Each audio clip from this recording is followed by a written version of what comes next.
The Future COF Nation. We have a restaurant group that's making national headlines, but you won't believe who I'm blaming. We also have a restaurant that's being review bombed. Let's see my thoughts on that. And we also have hotels that's reporting some good numbers. All of that and more. Let's talk. Chefs of the Future. Let's go. All right, now listen. Thank you for supporting the show up to this level. If you're watching this episode, I definitely salute you. Make sure you subscribe and all that good stuff. If you want to cop some merch, make sure you head on over to the IG page, shoot your size over, and pick your shirt. We got some more winter stuff coming along, so stick for that. And shout out for y'all for supporting us. We have a lot to talk about, so I'm going to skip all the hoopla and jump straight into it. So look, our first thing we're going to talk about is this. If you followed the show on any level for any amount of time, you know we've talked it up extensively over and over, rightfully so.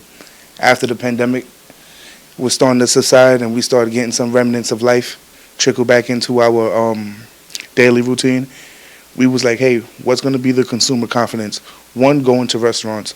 But then two, which I think is going to be the bigger hurdle we all agreed upon, was going to be the hotels. When are people going to start going back to the hotels and supporting them, booking the trips, traveling?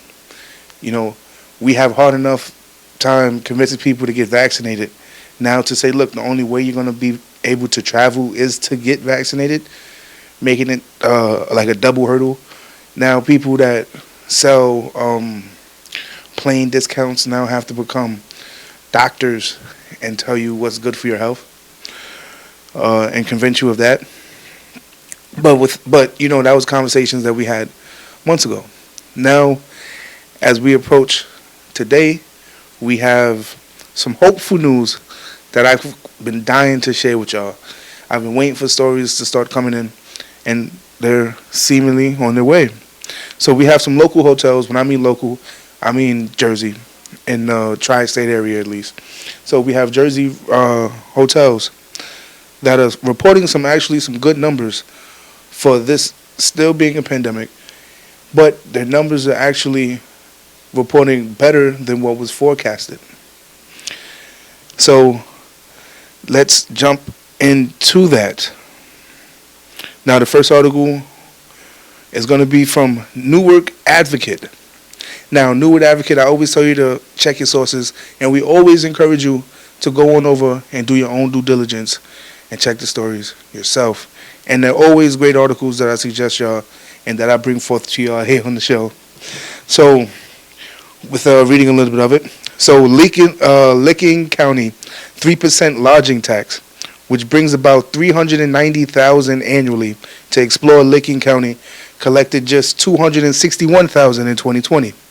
Though through 10 months of 2021, however, the county 21 hotels paid $373,000 in local visitors to the local visitors bureau. Now, for those who don't know, the local visitors bureau is kind of like the place in which you have to pay your fees in order to stay open legally. Being a hotel, you have to pay it in fees. So Dan Martyr, director of Exploring Licking County, said U.S. travel and tourism and others have predicted the hotel industry may not return to normal until 2025. Instead, the Licking County hotel performed this year will apparently make the COVID impact a one-year phenomenon of that decreased business 33%. Meaning that instead of it being something that took 4 years, 3-4 years down the line to recover, they made that recovery in a year. And that's great news. He goes on to say, we're still in a pandemic, so that's encouraging. Martyr said that the 2021 collections, it grew at a faster rate than we were anticipating. The difference between 2 years is pretty substantial. Growth is happening. And that's from the guy himself. And look, and this is exactly what we wanted to hear, but at an accelerated timeline. And it's great. And if these reports are true and they get validated by other sources and not trying to grab headlines and encourage people to accelerate their plans on going out and capitalizing off the holiday plans, this would be great. This would really be awesome. So that's my thoughts on that. Let me know your thoughts on it. Join the conversation down below and let me know your thoughts on that beautiful goodness. All right. Look, second thing is this. Now, a Colorado restaurant group is the latest to add charges to bills to offset inflation. Now, if you followed the show, again, I feel like I want to encourage you to. I'm always saying the same thing, but go ahead, go to the other episodes, catch up on the show. It'll definitely do you some justice on the kind of content that we cover here, and it'll catch you up to the knowledge of the subjects that we continue to revisit. So, surcharges when it comes to COVID, and how is it going to help an establishment dig itself out of the hole that it finds in? Now, the pandemic is of no fault of no one. It's a natural occurrence of nature. We all understand that. We all lived it. The saying at the beginning was, we all in this together, right? Now, look, I've been saying on the show from the beginning, even before going back out was an option, that if going back out was an option, I would be down to paying a COVID surcharge if I deemed it necessary to go out to eat. Now, look, you're willingly going out to eat. You're getting out your bed, you're taking a shower, you're putting on your clothes, you're leaving your house, you're getting in the car, you're going to the restaurant, you're parking your car, getting out the car, all on your free will. Now, if they ask you to be vaccinated at the door, listen, you should expect that. You did all of that at your free will. They ask you to be vaccinated. That shouldn't be a problem at that point, given everything you invested. Now, when it comes to the surcharge bill, you made the decision to willingly go out in a pandemic to go out to eat. And I'm saying this both as a person who never tries to discourage anyone to go out to spend money at a restaurant or a hotel, because that's how I make my living. I'll never discourage people to go out, but I'm being realistic.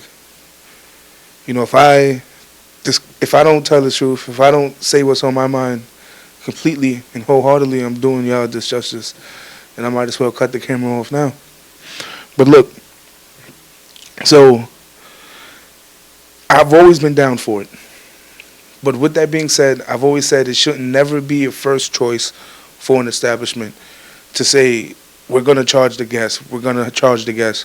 There are other ways to be creative, whether it be with the menu, with the staff even, being someone who is a part of the staff, I understand. But look, it shouldn't always, the first option be, let's beat the customer over the head. Again, they're choosing, of all establishments in the world, to eat at your restaurant. They're voting with their money at your restaurant, to eat at your restaurant, or to be at your hotel, to fly on your airline. Amongst every other airline, amongst every other hotel, amongst every other restaurant in the world, that cannot be understated. So, you have an obligation to your guests. You have an obligation to your customers. But it's felt on both sides. You're choosing that establishment. If they put certain things into place, like, no dogs in the door, then look, there's no dogs in the door. If not, there are other restaurants to go to. There are other hotels to go to that you could bring your dog into. No problem. And this will come up later in the show, but it's the private, that's the right of the rest of the hotel, of the restaurant, of the establishment. Now,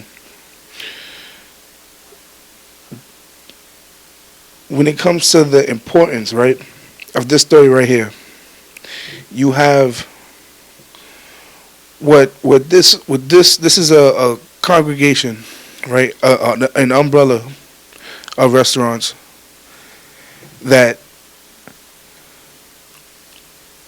that are that are being called. So what it's called is called the Choice Restaurant Concepts. It's an umbrella of establishments similar to the Union Square Hospitality Group that we always rave about here on the show. At least I rave about on the show. I would be interested if you have any quarrels with any topics that I talk about. I would love to have you on the show, have you participate, just to see, just to have that opposing dynamic. That would be really interesting. See, that's the thing. I don't discourage from people that think opposite of me.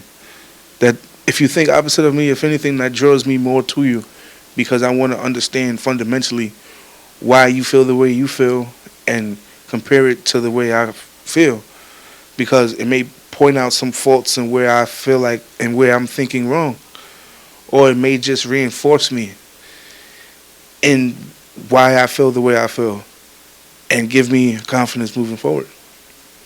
Again, it's always beneficial to sit down and talk. And that's what people don't do anymore, is talk. They run away from conversations that they don't want to have. And that's fine. I do it too. I'm guilty of it. I can't say I don't, run away from conversations that I don't care to have. I do. But yeah, so let's take a look at this article. So now I made the comparison to Union Square Hospitality Group because when they make a decision and they implement it company-wide, it affects many establishments. Therefore, it has a huge influence and a huge impact and a large social ramifications, because each establishment is different because they're there to target different people, different demographic. Therefore, it has large scoping, reaching effects. It doesn't only affect one group of people, it affects this group of people, this age of people, this walk of life, this subsection of individuals in society that only would eat at this restaurant or eat at this bar or eat at this dine-in. But because they're owned by the same company that's enforcing it unilaterally, they're all being affected. So let's take a look at this at the Insider. So it's called Colorado Restaurant Group is the latest to add to surcharges to the bill to offset inflations. So as more restaurants are adding fees and surcharges to customers' bills as the pandemic and supply chain crisis stretches on. So basically, it really tries to stress that it's not so much like right now what the effect of the pandemic is doing. It's the fact that the pandemic is so long and is lasting and having such a long-lasting impact, and is continuing to wreak havoc on the supply chain to this day, and even worsen as time passes.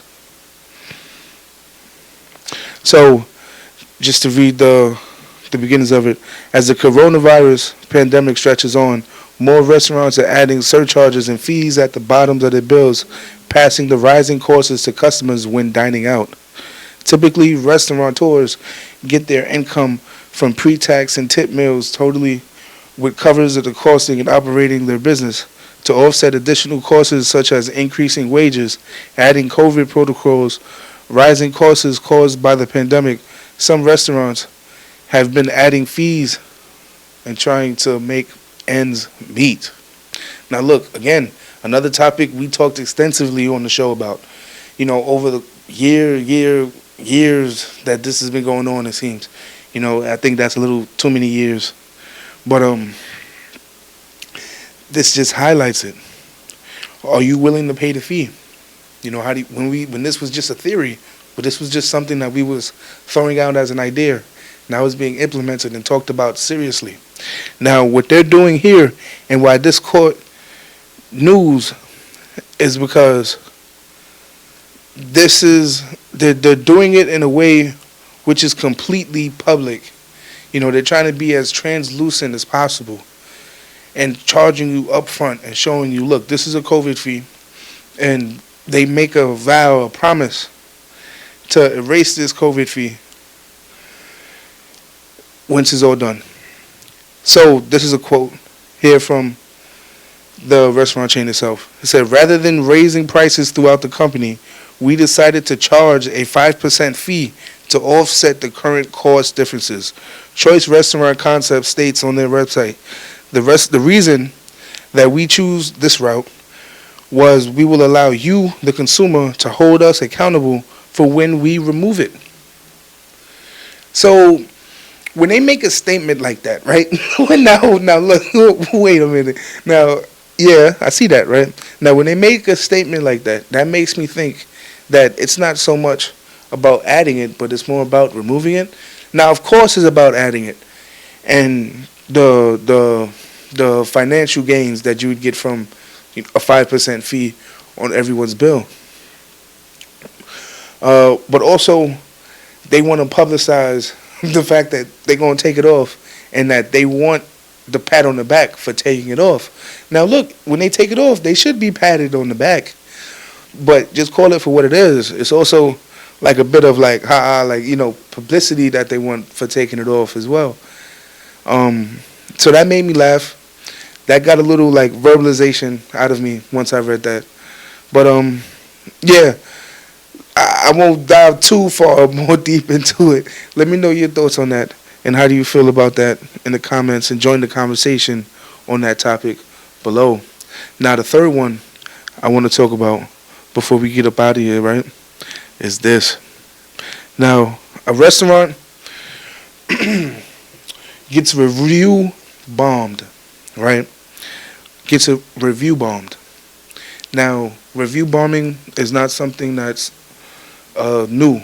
It's been happening for years, years, over a decade. Now, the first time I heard of review bombing was in regards to movies and digital websites trying to keep up analytics. Specifically, websites like Rotten Tomatoes, where they allowed anyone at one point to review movies. Now, before we dive into that, right? So we have a situation in which a disgruntled customer was dissatisfied with service, and as a result, the individuals acted vindictively towards the establishment. A situation that is not new at all. That's something that happens every day, I would say, in the restaurant industry, in the hotel industry. But now, in this situation, who's wrong?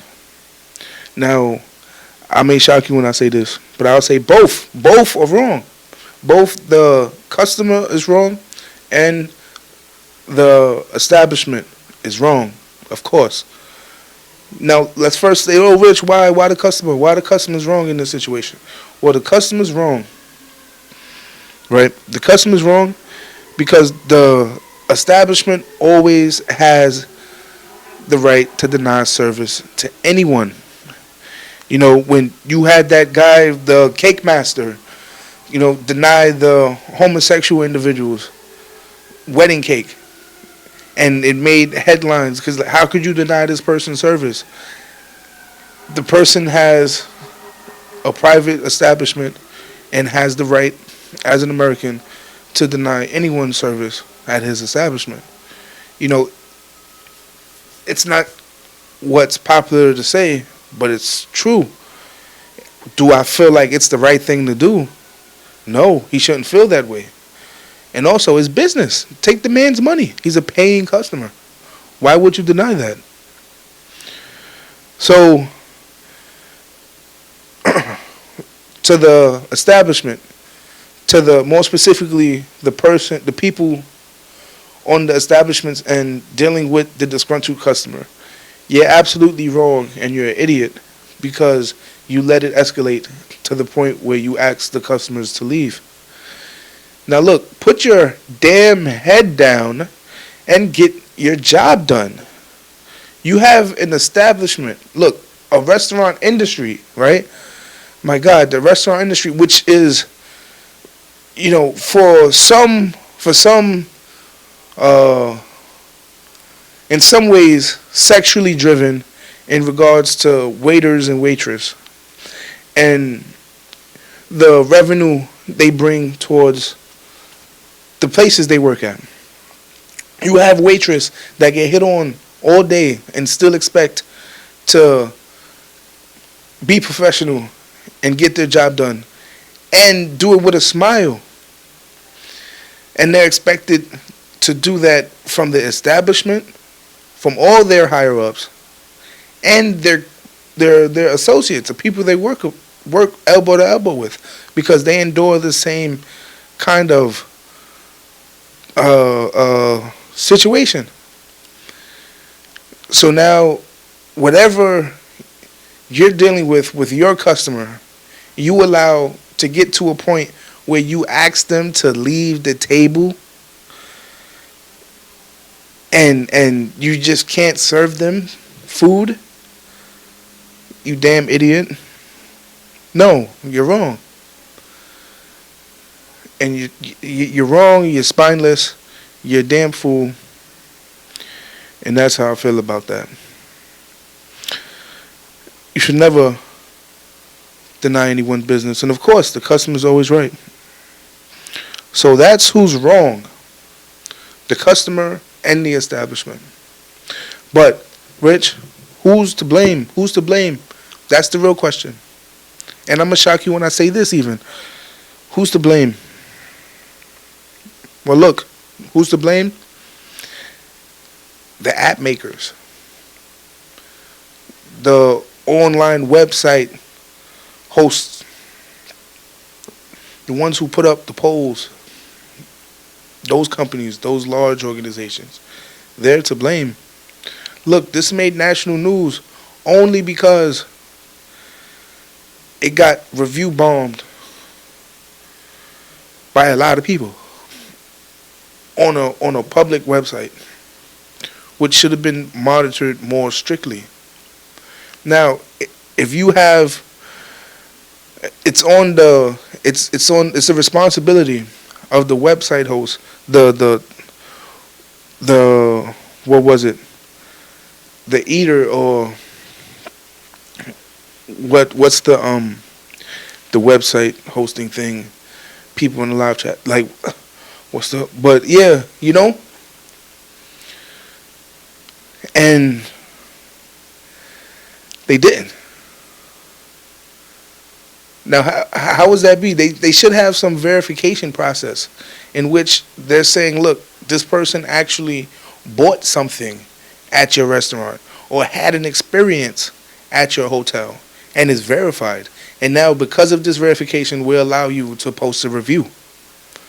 When you just allow any willy-nilly person with a password and a email to make a review with no verification that they actually had an experience or bought a product at that establishment, you open yourself up for this. You ask for this. Now, when it comes to similar situations when it came to the movies, you have people that was reviewing movies and not even seeing them. And the movies were suffering when it comes to the public reviews because they had no way of validating that the people actually seen the movie at that time. But then they put in measures to say, look, only people that we can validate through like the Fandango account purchase will we allow to make a review on our platform. And the same measures should be implemented on this end. If you want to make a Yelp review, there you go, Yelp, thank you. If you want to make a Yelp review, you should only be able to do that if you have a way of validating that you ate at that restaurant, if you had an experience at that hotel, if you've flown on that flight. Then this wouldn't occur. Then you wouldn't get this to this degree.